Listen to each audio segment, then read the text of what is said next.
Hi ladies, I just wanted to give you a quick tutorial on Blue Letter Bible.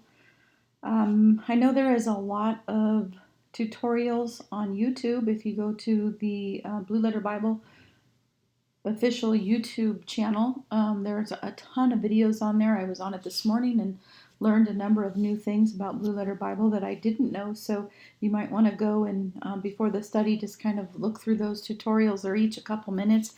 You can just go through them when you have a chance and learn a bunch of stuff. But for the sake of our study, I just wanted to give kind of the basics of how we're going to use it. So, of course, first thing is that you go to blueletterbible.org. This is the screen that will pop up. There's all kinds of stuff up here that you can do: searches, studies, devotionals, all those different things that you can do. But for the sake of our study, we're just going to come to this search bar. We'll put in 1 Timothy 1.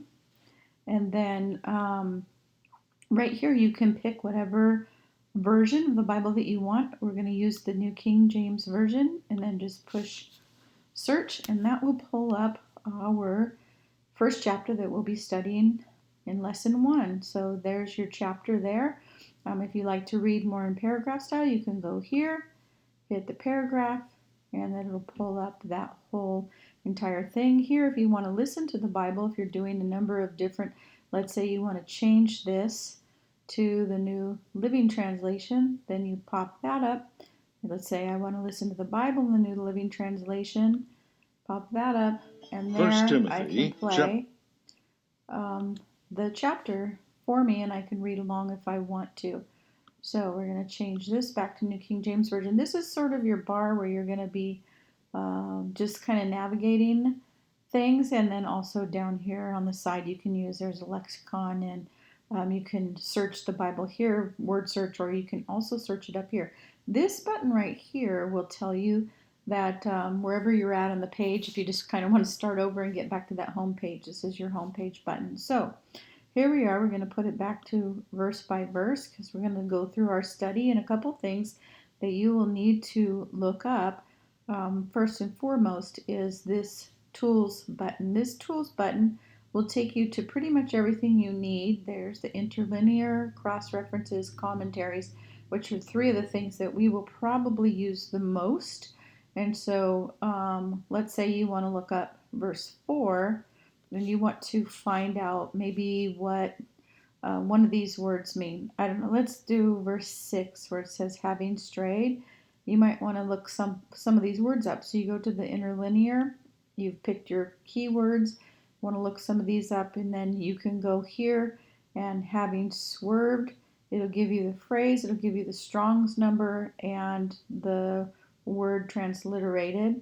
You can also listen to a pronunciation of that. So if I go to the Strong's number, pop that in, it will give me the pronunciations, the parts of speech, all those things. You can look on the Vine's Expository Dictionary, view the entry here.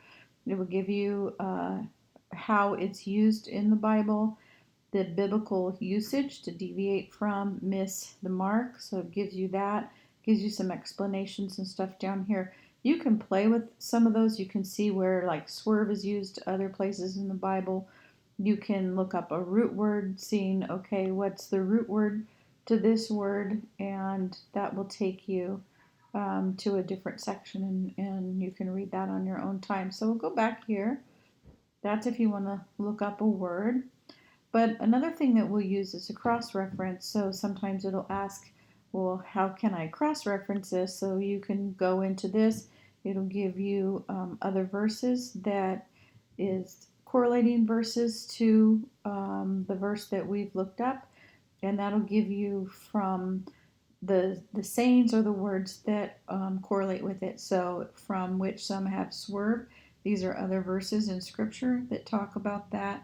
Turned. These are some other verses. So it just, and then it'll go on with your chapter when it's done.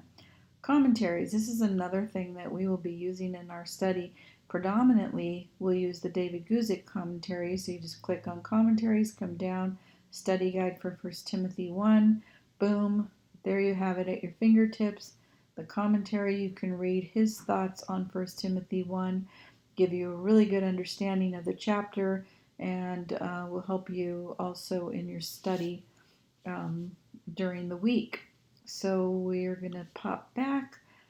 Let's see another thing that you might need. There's dictionaries there and other tabs, so you can just play with those as you see fit. Um, so you can either pop there or you can pop into the tools. They kind of navigate everything from two different ways, so it's pretty easy to see. Um, so here you have a couple tabs that you can look at. Interlinear and reverse interlinear. If you want more information on that, you can visit some of their tutorials. They'll go through different little topics and they'll just cover like one thing for you at a time. So that's kind of what our basic study is going to look like. Oh, here's another thing. Let's say I want to search the word strayed. I just pop it in there, and then it will tell me that it occurs 6 times in 6 verses, and it'll give me all the verses of that word that I can find in the Bible. One of the things we're going to be doing is looking up a cross reference to maybe what would be opposite of being strayed. And for those, you can look up an antonym of strayed and then pop that word into your word search and find that. So yeah, that's the basic Blue Letter Bible quick tour, and I would highly recommend you go to YouTube, look up the Blue Letter Bible official page, and go through some of those. I can't even tell you. I was listening to a few this morning, and they were so helpful. So I hope you guys enjoy the study. Get familiar with this site, and just play with it, play around with it a little bit, and we will see you on September 20th.